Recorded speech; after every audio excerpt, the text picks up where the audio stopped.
बिस्मिल्लाहिर्रहमानिर्रहीम। अस्सलाम वालेकुम। नुसरत रहमत, एलिगेंस लर्निंग फोरम।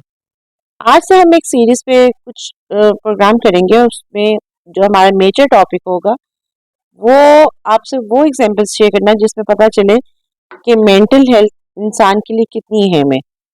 मैं अभी मेंटल हेल्थ पे कोई बहुत ज़्यादा बात नहीं करूँगी, बट मैं एक छोटी सी एग्जांपल के साथ आप लोगों से शेयरिंग करूँगी कि मेंटल हेल्थ का बेसिक पर्पस क्या है और वो किस तरह आपके बच्चे को हम कहते हैं ना, हमारी जड़ें कमज़ोर कर रहे हैं। कनाडा की एजुकेशन सिस्टम की एक खास बात है, उसमें रिजल्ट खुफिया दिया जाता है। आप सोचें, जो हमारा, मैं पाकिस्तान के कल्चर से और कनाडा के कल्चर से मैच कर रही हूँ कि कनाडा के एजुकेशन सिस्टम की एक खास बात है, उसमें रिजल्ट खुफिया दिया जाता है। बच्चे का रिजल्ट पेरेंट्स को ईमेल में आता है। छोटे बच्चों को रिजल्ट डे पर छुट्टी के वक्त एक ब्राउन लिफाफे में रिजल्ट ये कह के दिया जाता है कि सिर्फ ये पेरेंट्स को दिखाना है।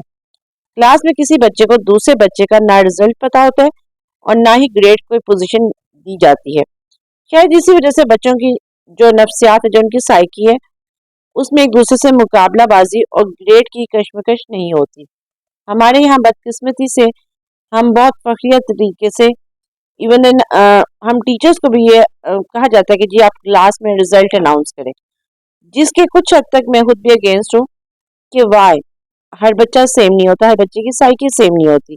बट अगेन हम लोग यहाँ पर एजुकेशन नहीं दे रहे हैं, हम लोग एक बिजनेस रन करें, ये पुरसुकून रहते हैं। क्योंकि जाहिर बात है, जब एक बच्चे का रिजल्ट दूसरे बच्चे के सामने नहीं दिया जाएगा, उसमें नेगेटिव कंपटीशन नहीं आएगा, तो वो जाहिर बात है वो पुरसुकून रहेगा। इंसान को इंसान समझते हैं। इम्तिहान में हासिल किए गए नंबरों या ट्रॉफियों की बुनियाद पर आला तालीम और अपने आप को वो कुछ समझते नहीं है। लेकिन उनके दरमियान में ये कंपटीशन, ये माइंड में ये सेट नहीं आता कि नहीं जी मैं किसी से सुपीरियर हूँ। ना ही रिश्तेदार आकर पूछते हैं कितने नंबर आए। हमारे यहाँ से बड़ा इंटरेस्टिंग पार्ट है कि जब बच्चा मैट्रिक में, ओ लेवल में, ए लेवल में, तो पूरे खानदान को एक तजस्सुस होता है कि जी बच्चे ने ग्रेड क्या लिए। चाहे उसकी तालीम पे, उसकी तरबियत पे 0% भी कंट्रीब्यूशन हो, but yes they are willing to ask कि जी अच्छा आउटकम क्या आई है, रिजल्ट क्या है। जिन बच्चों के नंबर कम होते हैं वो किताबी इल्म से ज़्यादा अमली अलूम में दिलचस्पी रखते हैं। जाहिर बात है कि जो इट्स नॉट नेसेसरी कि आपके नंबर्स आपको ये बताएं। इवन इन जॉब पर भी मैंने कुछ लोगों को ये देखा है कि वो इंटरव्यू कर रहे होते हैं, दे आर नॉट बॉदरिंग कि उसकी स्किल्स कितनी शार्प है, but yes they are asking कि जी अच्छा सीजीपी क्या रहा। और मेरा सबसे एंड पे अगर बहुत ज़रूरत फील हो तो मैं ये क्वेश्चन कर रही थी कि जी सीजीपी क्या है। Otherwise I am not really bothering about being HR, being professional HR person. I am always thinking about कि आपकी बिहेवियर, आपकी body language, they are more matter. It's about कि आप सिर्फ ये पूछ लेंगे जी आपका सीजीपी क्या है। जिन बच्चों को नंबर कम आते हैं वो किताबी इल्म से ज़्यादा अमली इल्म में दिलचस्पी रखते हैं, यानी कि डेफिनेटली उनकी जो स्किल्स हैं वो ज़्यादा शार्प होती हैं। उनकी कम्युनिकेशन स्किल्स हो सकती हैं, उनकी आईटी एक्सपर्टीज हो सकती है, या कुछ भी ऐसा हो सकता है। इसका मतलब ये नहीं कि उनको प्रेशर में रखा जाए कि उनके नंबर कम आए हैं। जब बड़ी क्लास में 3 बच्चों को आप ट्रॉफियाँ और इनाम नवाजते हैं, तो उसका ये मतलब कतई नहीं कि जिनको आप ट्रॉफी नहीं दे रहे वो बेकार स्टूडेंट है। जिन्हें पोजीशन और ट्रॉफी नहीं मिली उनकी भी एक्सपर्टीज होती है, लेकिन इन शोबों में जिनको उस रिजल्ट में जेरे गौर नहीं लाया गया, कुछ चीज़ें हमारी बेवकूफ़ी की वजह से दूसरे बच्चे को एक साइकी या उसको कॉम्प्लेक्स का शिकार कर देती है, और हमें पता भी नहीं चलता कि हमारी किन हरकत की वजह से एक बच्चा डिस्टर्ब हो रहा है, वो मेंटली डिस्टर्ब हो रहा होता है। हर स्टूडेंट काबिल कदर है, वो अपनी बसात के अकॉर्डिंग परफॉर्मेंस दे रहा होता है। हर एक का माहौल मुख्तलिफ है, हर एक का सपोर्ट सिस्टम मुख्तलिफ है।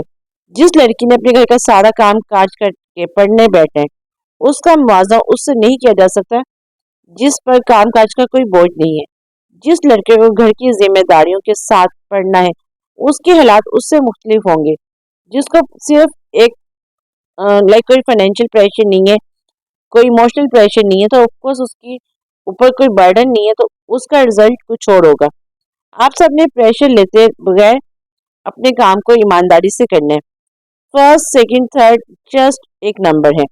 आपने अपनी पूरी मेहनत ईमानदारी से अपनी तालीम को मुकम्मल करना है, अब ज़िंदगी में कुछ बनना है। इस जो टॉपिक है इसको डिस्कस करने का पर्पज़ ये है कि अनफॉर्चुनेटली आप देखें कि हम लोग अपने बचपन से ही देख रहे हैं कि पाकिस्तान का चाहे वो आपको कोई भी स्कूल हो, चाहे प्राइवेट सेक्टर्स हों, चाहे गवर्नमेंट सेक्टर्स हों, what ever kind of system, हम वहाँ ये देखते हैं कि जी क्लास में सीजीपी की एक दौड़ लगी होती है, क्लास में ग्रेड्स की एक दौड़ लगी होती है, नंबर्स की एक गेम लगी होती है, और उस बात पर सम टाइम आपस में पेरेंट्स बच्चों को बहन भाइयों से कंपेयर कर रहे होते हैं।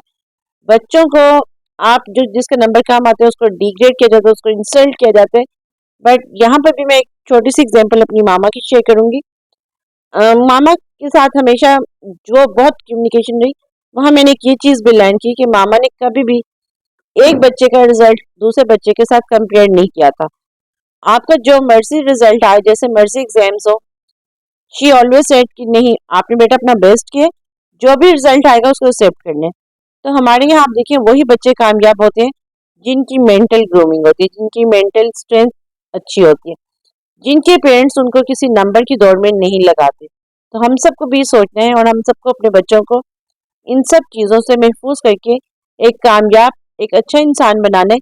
सबसे मेन चीज़ तो ये है कि आपके अखलाक, आपका रवैया, आपकी आपकी बॉडी लैंग्वेज मैटर करे, ना कि ये कि आप नंबर की गेम्स में लगे रहें और अपने बच्चे को आप खुद डिग्रेड करके, इंसल्ट करके आप उसका जो बिहेवियर है, उसकी जो मॉरल है उसका वो डाउन कर दें।